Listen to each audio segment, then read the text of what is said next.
Kitob o'qish bu faqatgina vaqtni o'tkazish emas. Bu kelajakni bunyod etish, bu xalqimiz ruhining uyg'oqligidir. Har bir o'qilgan milliy kitob yuragingda uyg'ongan ajdodlar sadosidir.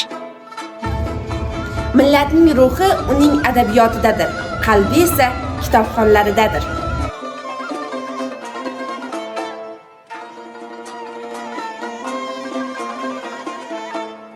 Milliyligimiz bizni xalq sifatida birlashtiradigan tilimiz, tariximiz, urf-odatlarimiz va qadriyatlarimiz mujassamlangan bebaho boylikdir. Milliylik bu ildizini unutmagan yurakdir.